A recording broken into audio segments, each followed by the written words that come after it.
नमस्कार, बहुत स्वागत है आपका। मैं हूं आपके साथ ऋतु सिंह और आज चर्चा होगी सोने पर इसीलिए क्योंकि 2026 की शुरुआत हो चुकी है और सभी जानना चाहते हैं कि 2026 सोना खरीदने के लिए कितना ठीक है, क्या निवेश करना चाहिए, अगर कर रहे हैं तो किन बातों का आपको ध्यान रखना है, कौन सी चीज़ें हैं जो आपको दिमाग में रखनी है, ये आज हम एक्सपर्ट से समझेंगे। हमारे साथ मार्केट एक्सपर्ट मिस्टर शरद कोहली जी जुड़ गए हैं। शरद जी, बहुत स्वागत है आपका न्यूज़ 18 पर। नमस्कार ऋतु, आपको और न्यूज़ 18 के सभी फॉलोअर्स, व्यूअर्स, सब्सक्राइबर्स, दर्शकों को मेरा अभिनंदन।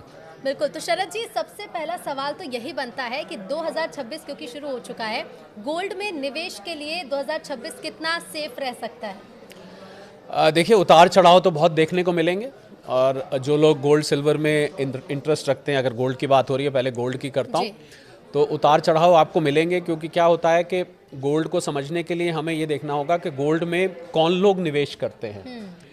गोल्ड में दुनिया भर के सेंट्रल बैंक्स निवेश करते हैं, जो कि बड़ी मात्रा में गोल्ड खरीदते हैं। और गोल्ड आपको पता ही होगा ज्वेलरी बनाने के काम आता है, तो आप महिलाएं, आपसे बेहतर कौन जानेगा।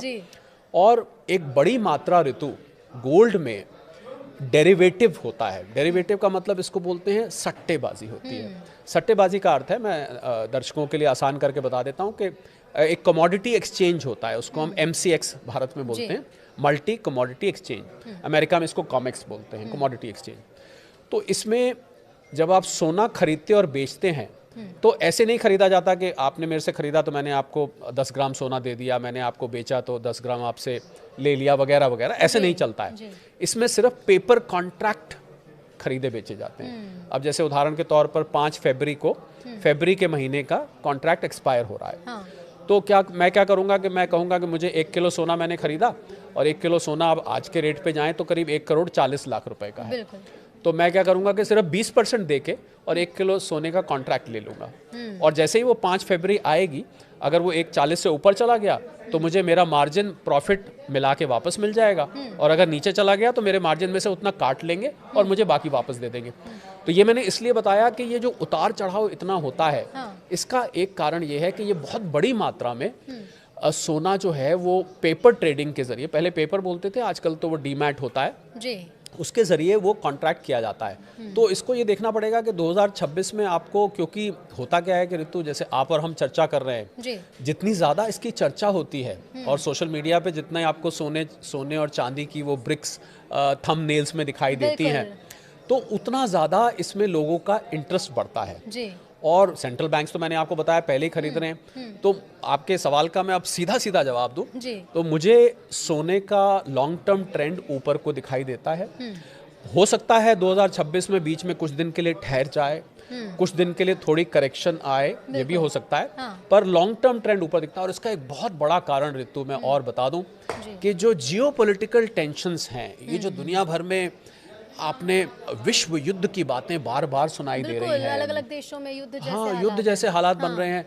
अभी ट्रम्प साहब ने वेनेजुएला के लीडर को उठा लाया वहां से, और ईरान में चल ही रहा है। बिल्कुल, रूस यूक्रेन तो और घमासान हो चुका है। इनफैक्ट मैं क्योंकि जो लोग, और तो एक मजेदार बात मैं पहले बताऊं, जो लोग सोने और चांदी में इंटरेस्ट रखते हैं, उनको अंतर्राष्ट्रीय खबरों पर बहुत पैनी नजर बना के रखनी चाहिए। और मैं ये भी जोड़ दूं आपके चैनल पे कि भारत की जो इकोनॉमी के पैरामीटर्स होते हैं, पैमाने होते हैं, वो सोने और चांदी को ना के बराबर प्रभावित करते हैं।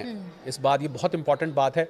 यानी कि भारत ने कोई आर्थिक नीति बनाई, बजट आया, अक्षय तृतीया आया, धनतेरस आया, शादी का सीजन आ गया, इससे सोने चांदी की कीमत में बहुत ही मामूली फर्क पड़ता है। हाँ, रुपया कमजोर हो तो थोड़ा यहाँ पर महंगा होता है। तो आप इन अंतर्राष्ट्रीय खबरों पर नज़र बना के रखिए।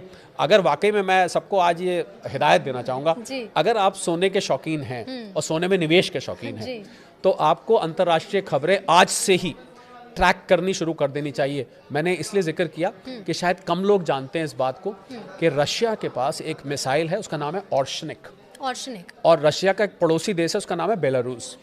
उसका बहुत घनिष्ठ मित्र है। उसने अपनी ऑर्शनिक मिसाइल को बेलारूस में, क्योंकि बेलारूस यूरोप के और नजदीक है, वहां पर तैनात कर दिया है। और यूरोप के जो बड़े देश हैं, जिसमें फ्रांस में पेरिस उसका कैपिटल है, यूके का कैपिटल लंदन है, जर्मनी का कैपिटल बर्लिन है, पोलैंड का कैपिटल वॉर्सो है, मैं 4 नाम ले रहा हूँ, और भी देश हैं, उसने इसको निशाना साध दिया है उन देशों की तरफ और ये मिसाइल न्यूक्लियर हेड कैरी करती है। आप समझ सकते हैं कि कितनी खतरनाक परिस्थिति है। हम लोग ना यहाँ पर क्या है ऋतु, हम लोग अपने देश की खबरों में इतने खो जाते हैं। इंटरनेशनल मामलों में ध्यान ही नहीं दे रहे। लालू प्रसाद जी क्या कर रहे हैं, तेजस्वी क्या कर रहे हैं, अखिलेश जी क्या कर रहे हैं, हमारे नीतीश बाबू क्या कर रहे हैं, हमारे छत्तीसगढ़ में क्या हो रहा है, एमपी में क्या हो रहा है, राजस्थान में, कि हम अंतर्राष्ट्रीय खबरों को भूल ही जाते हैं, जबकि दुनिया तो बहुत बड़ी है।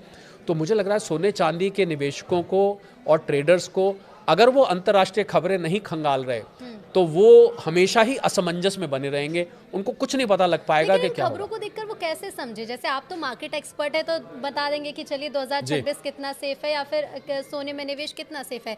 लोगों ने देखना शुरू भी किया है तो वो उससे कैसे आकलन कैसे करें कि निवेश ठीक है या नहीं? बहुत आसान है ऋतु, बहुत आसान है।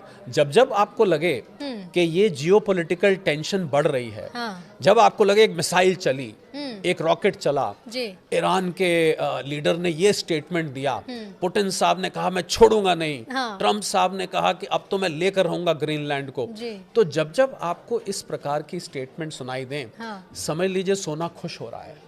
खुश हो रहे का मतलब है कि समझ लीजिए कि सोना ऊपर जा रहा है। तो कुल मिला के अगर दूसरी भाषा में कहे तो जब जब जियोपॉलिटिकल टेंशन बढ़ेगी, सोना और चांदी आपको ऊपर जाते हुए दिखाई देंगे। तो एक तो दर्शक इस बात का ट्रैक रख सकते हैं, एक और वो ट्रैक रख सकते हैं, डॉलर को भारतीय रुपए के खिलाफ नहीं, पर बाकी 4 करेंसीज का मैं नाम ले रहा हूँ, Swiss franc, euro, Japanese yen और ब्रिटिश पाउंड। इन 4 करेंसीज के खिलाफ अगर आपको डॉलर कमजोर होता दिखाई दे, समझ लीजिए सोना रॉकेट होने के लिए तैयार है। तो ये दर्शकों को नोट कर लेना चाहिए कि भारतीय करेंसी के अलावा जो 4 आपने नाम बताया, अगर इनके खिलाफ डॉलर जा रहा है तो कमजोर हो रहा है। और पिछले 1 साल में ऋतु मैं बताऊंगा, पिछले 1 साल में 50 साल में सबसे ज्यादा गिरावट इन 4 करेंसीज के खिलाफ आई है। रुपए के मुकाबले तो 90 से ऊपर चल रहा है। मुझे लगता है कि कोई दर्शक ध्यान भी नहीं देते होंगे कि दुनिया में क्या चल रहा है, और हम सोने में अगर निवेश करें तो हमें किन चीजों पर ध्यान देना है। बहुत काम की चीज यही बताना। और एक खबर और पर नजर रखें, अगर कहीं से रख सका, मुझे लगता है न्यूज़ 18 से बढ़िया कोई प्लेटफॉर्म नहीं है जो आपको ये बताएगा। आप ये ध्यान रखिए कि सेंट्रल बैंक्स दुनिया के, सेंट्रल बैंक कहते हैं जैसे भारत में रिजर्व बैंक है, अमेरिका में फेडरल रिजर्व है, इंग्लैंड में बैंक ऑफ इंग्लैंड है, अगर ये सेंट्रल बैंक्स कभी भी अपने सोने के भंडार बेचने शुरू करते हैं तो आपको एक निवेशक के तौर पे उसमें से पतली गली में से बाहर निकल जाना चाहिए। आपको बेच के एक तरफ हो जाना चाहिए, क्योंकि ये बहुत बड़ी मात्रा में बेचेंगे और एकदम प्राइस करेक्शन आ सकता है। तो मैंने देखिए आपको 3-4 ऐसे पैमाने बता दिए हैं। अगर आप न्यूज़ खंगाल के या न्यूज़ 18 के जरिए अगर आप ये निकाल लें तो आप हमारा सिर्फ पॉडकास्ट देख लीजिए, आप समझ जाएंगे कि गोल्ड में निवेश कितना सेफ है। अच्छा, भारतीय बाजार की अगर हम बात करें, क्योंकि खरमास खत्म होने वाला है, शादी का सीजन शुरू होगा। हालांकि जिनकी शादी होने वाली उन्होंने तो गोल्ड खरीद लिया होगा, लेकिन उसके बाद हम देखते हैं कि शादी का सीजन शुरू हो जाता है तो गहने खरीदने वाले लोगों की संख्या बढ़ जाती है। सब अपनी बच्ची को गहने देना चाहते हैं, गोल्ड में निवेश भी करते हैं। और आजकल तो लोग, महिलाएं खासतौर पर जो हमें देख रही होंगी, वो तो ये समझ रही होंगी कि महिलाओं के लिए निवेश मतलब है गहने खरीद लो, जिनको पहन भी लो, और उसके बाद जब रेट बढ़ेंगे तो उसके भी बढ़ जाएंगे। इसका बाजार पर कितना असर पड़ता है? जब शादी का सीजन आ जाता है तो बाजार में तेजी आएगी क्योंकि रेट भी बढ़ रहे हैं, या फिर रेट बढ़ रहे हैं तो इस बार बाजार थोड़ा सा कमजोर नजर आएगा, भारतीय बाजार? कुछ 100 रुपए का फर्क पड़ता है भारत में शादी के सीजन से। और शादी वालों को तो मैं सलाह दूंगा, अब तो बड़े बड़े ज्वेलरी ब्रांड जो हैं उन्होंने ऋतु लो कैरेटेज ज्वेलरी निकाल दी है। आप 22 कैरेट का मत लीजिए, आप 18 का ले लीजिए, 9 का ले लीजिए, आप 14 कैरेट का ले लीजिए, आप उससे ले सकते हैं।